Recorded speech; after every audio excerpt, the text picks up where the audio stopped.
किसी समय में विंध्याचल पर्वत की तलहटी में एक शहर हुआ करता था, कुंडलपुर। वहाँ का राजा भद्रसेन बहुत ही धार्मिक प्रवृत्ति का एक उदार हृदय व्यक्ति था, पर बेचारा था निसंतान। उसके यहाँ कोई औलाद नहीं थी। एक दिन राजा उदास भाव से महल के बाहर एक बगीचे में बैठा हुआ था। तभी एक तेजस्वी साधु उसके पास पहुँचा। उसने कुछ दिन राजा से उसके बगीचे में ठहरने की अनुमति मांगी। राजा ने कहा, खुशी से ठहरिए महाराज, यह तो मेरा सौभाग्य है जो आप जैसे संत के दर्शन हुए। राजा ने साधु की खूब सेवा पानी की। कुछ दिन बाद जब साधु चलने के लिए तैयार हुआ तो उसने राजा से कहा, राजन, मुझे तुम्हारे दुख का एहसास है। मैं जानता हूँ कि तुम औलाद न होने के कारण बहुत दुखी रहते हो, किंतु तुम चिंता ना करो, शीघ्र ही तुम्हारे घर एक पुत्र का जन्म होगा जो धीर, वीर और बहुत ही पराक्रमी होगा, किंतु उसकी आयु अधिक नहीं होगी। वह मात्र 21 वर्ष की आयु तक ही जिएगा और विवाह के तीसरे दिन उसकी मृत्यु हो जाएगी। साधु की बात सुनकर राजा को जहाँ पुत्र पाने की खुशी हुई, वहीं यह गम भी हुआ कि उसके पुत्र की आयु मात्र 21 वर्ष की होगी और वह विवाह के तीसरे दिन ही मृत्यु को प्राप्त हो जाएगा। राजा को परेशान देखकर साधु ने कहा, राजन, उदास होने की आवश्यकता नहीं है। मृत्यु के बाद तुम अपने पुत्र का दाह संस्कार मत करना, फिर सब कुछ ठीक हो जाएगा। तभी साधु ने राजा को एक आम्र फल दिया और कहा, इसे ले जाकर अपनी रानी को खिला देना। ईश्वर ने चाहा तो जल्द ही तुम्हारा महल बच्चों की किलकारियों से गूंजने लगेगा। कुछ समय बाद रानी की कोख से एक पुत्र रतन पैदा हुआ। राजा भद्रसेन की खुशी का ठिकाना न रहा। उसने पुत्र होने की खुशी में खूब दान किया। महीनों तक लंगर चलता रहा। नगर के ही नहीं बल्कि बाहर के भी गरीब लोग वहां आकर भोजन खाते थे। राजा ने अपने बेटे का नाम रखा सुकुमार। एक एक करके कई वर्ष बीतते गए। सुकुमार अब पूरी तरह से युवा हो चुका था। पास के राज्य की राजकुमारी दर्शना से उसका विवाह हो गया। सारा कुंडलपुर खुशियों से भर उठा। इस हंसी खुशी के वातावरण में भला किसको साधु की बात याद रहती। राजा रानी तक साधु की भविष्यवाणी को भूल गए। पर विवाह के तीसरे ही दिन राजकुमार की मृत्यु हो गई। अब राजा को साधु की भविष्यवाणी याद हो आई, पर करता भी क्या। कलेजे पर पत्थर रखकर उसने वैसा ही किया जैसे साधु ने कहा था। राजकुमार के शव को सोने की पालकी में लेटाकर दही से भरे मटकों के साथ जंगल में छोड़ दिया गया। वो कुमार की पत्नी दर्शना भी रो रो कर अपने मायके चली गई। वहाँ वह प्रतिदिन अपने पति की मृत्यु के शोक में आंसू बहाती रहती। एक दिन दर्शना महल के पीछे बने बगीचे में बैठी थी। इतने में ही एक बूढ़ा आदमी हाफता हुआ उसके पास पहुंचा। बूढ़े के कपड़े फटे हुए थे, उसकी दाढ़ी बड़ी हुई थी और सिर के बाल बिखरे हुए थे। उसके चेहरे को देखने से ऐसा लगता था जैसे उसने कई दिन से भोजन नहीं किया हो। राजकुमारी दर्शना के पास आकर उसने अपनी जेब से सोने की एक जंजीर निकाली और बोला, राजकुमारी, यह जंजीर रख लो और मुझे भरपेट भोजन करवा दो। राजकुमारी जंजीर को पहचान गई। यह जंजीर तो उसके पति की पालकी में लगी हुई थी। उसने बूढ़े से उस जंजीर के बारे में पूछा। बूढ़े ने डरते डरते उसे बताया, एक दिन मैं घने जंगल से होकर गुजर रहा था। वहाँ मैंने देखा कि कोई व्यक्ति एक पालकी में सोया पड़ा है। मैं उसी पालकी से यह जंजीर तोड़कर लाया हूँ। अच्छा बूढ़े बाबा, भोजन तो मैं तुम्हें अवश्य कराई देती हूँ, किंतु तुम्हें मेरे साथ चलकर उस स्थान को बताना होगा जहाँ तुमने वह पालकी रखी देखी थी। राजकुमारी दर्शना ने कहा। बूढ़ा बोला, बेटी, वह राक्षसों का जंगल है, तुम वहाँ मत जाओ। वहाँ जो कोई भी व्यक्ति जाता है, यदि राक्षसों ने उसे देख लिया तो वे उसे मारकर खा जाते हैं। बहुत ही खतरनाक इलाका है वह। कुछ भी हो, मैं उस पालकी को जरूर देखूंगी। राजकुमारी दर्शना ने हठ स्वर में कहा। बूढ़े ने राजकुमारी को बार बार समझाया कि वह उस जंगल में जाने की हठ छोड़ दे, किंतु राजकुमारी दर्शना अपनी जिद पर अड़ी रही। अब तो बूढ़ा विवश हो गया। पहले उसने राजकुमारी द्वारा मंगवाया हुआ भोजन खाया और फिर चल पड़ा उसके साथ उस जंगल की ओर।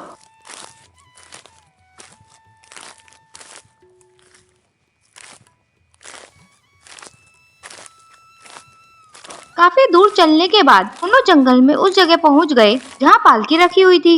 राजकुमारी को वहां पहुंचकर बूढ़ा तो तभी लौट आया। राजकुमारी दर्शना को झाड़ियों के पीछे छिपकर बैठ गई। रात हुई तो वहां राक्षस और राक्षसियां आ गई। एक राक्षसी उनकी सरदार थी। उसने राजकुमार के पैर के पास रखी हुई छड़ी उठाई और उसके सिर के पास रख दी। तभी राजकुमार उठ के बैठ गया।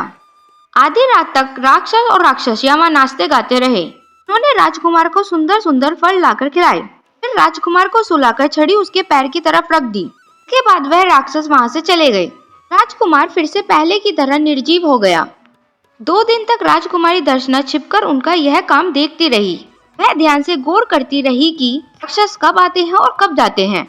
तीसरे दिन जैसे ही राक्षस वहां से गए, दर्शना ने जाकर वह छड़ी राजकुमार के माथे से सटा दी। राजकुमार जीवित हो उठा। अपनी पत्नी दर्शना को सामने पाकर वह बहुत खुश हो गया। राजकुमार ने अपनी पत्नी दर्शना से कहा, मेरी पालकी के नीचे 2 मटकों में दही रखी है, उसमें से एक मटका निकाल लो और सीधे मेरे पिता के राज्य में पहुंच जाओ। राजकुमार ने उसे वहां पहुंचने का मार्ग भी समझा दिया। राजकुमारी दर्शना वेश बदलकर अपनी ससुराल में पहुंच गई। आवाज लगाने पर राजकुमार की मौसेरी बहन नीलिमा बाहर आई। दर्शना ने उससे कहा, यह दही से भरा पूरा मटका आप रख लीजिए और मुझे 4-5 दिन के लिए कोई कोठरी दे दीजिए, मेरी तबीयत ठीक नहीं है। नीलिमा ने अंदर जाकर रानी से यह बात कही। रानी मान गई। दूसरे ही दिन दर्शना ने एक पुत्र को जन्म दिया। इस पर नीलिमा ने रानी से कहा, मौसी, इस दही वाली को अपने ही घर रख लो, इसे जाने मत देना। बेचारी ने न जाने कितने कष्ट सहकर तो इस संतान को जन्म दिया है। अब ऐसी हालत में यह कहाँ भटकती फिरेगी। रानी ने भी नीलिमा की यह बात स्वीकार कर ली और उसकी देखभाल के लिए एक दाई की व्यवस्था कर दी। जब आधी रात होती, राजकुमार एक लोटे में दूध लेकर जंगल से आता और बाहर खिड़की के पास खड़ा होकर दर्शना से पूछता, आदर सत्कार हुआ? दर्शना के हाँ कहने पर वह दूध देकर तुरंत वापस लौट जाता। प्रतिदिन ऐसा ही होने लगा। एक रोज उस दाई ने, जो रानी ने दर्शना की देखभाल के लिए नियुक्त की थी, राजकुमार को देख लिया। उसने जाकर रानी को यह बात बताई। रानी यह सुनकर आश्चर्यचकित रह गई। उसे दाई की बात का विश्वास नहीं हुआ। उसने राजकुमार को स्वयं देखने का निश्चय कर लिया। अगले दिन शाम होते ही रानी खिड़की के पास छिपकर बैठ गई। जैसे ही आधी रात को राजकुमार आया, रानी ने उसे पकड़ लिया। बोली, बेटा, तुम हमें छोड़कर मत जाओ। राजकुमार बोला, माँ, मैं राक्षसों के जादू से जीवित हूँ।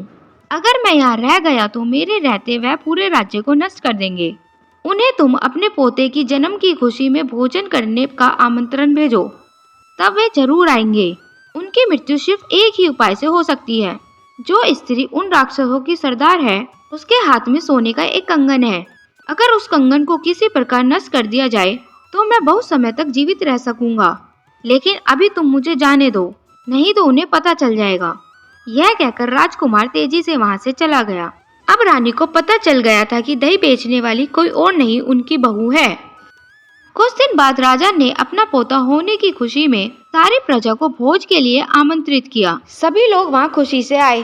राक्षसों को विशेष तौर पर आमंत्रित किया गया था। वे भी वहां पहुंच गए। प्रजा के अधिकांश लोग भोजन कर चुके थे और अब राक्षस को भोजन परोसा जा रहा था। तभी दर्शना ने अपने नन्हे बालक की बाह में नाखून गाड़कर उसे रुलाना शुरू कर दिया। बालक जोर जोर से रोने लगा। उसे रोता देखकर राक्षसों की सरदार स्त्री ने पूछा, यह बालक क्यों रो रहा है? इस पर दर्शना ने कहा, बालक खिलौना मांगता है, खेलने के लिए मजबूत हाथ पांव मांगता है। बहन, बालक आपके हाथ का कंगन मांगता है। दर्शना बार बार बच्चे को रुलाती। राक्षसी के पूछने पर वही बात दोहरा देती। अंत में राक्षसी ने कहा, मैं खिलौना तो नहीं दे सकती, जब बच्चा बड़ा होगा तभी इसके हाथ पांव मजबूत होंगे। लो बहू रानी, यह मेरे हाथ का कंगन लो और बच्चे को खेलने दो। जब यह चुप हो जाए तो यह कंगन मुझे वापस कर देना। राक्षसों की सरदार स्त्री ने जैसे ही दर्शना को वह कंगन दिया, दर्शना ने चुपके से वह कंगन अपनी सास को दे दिया।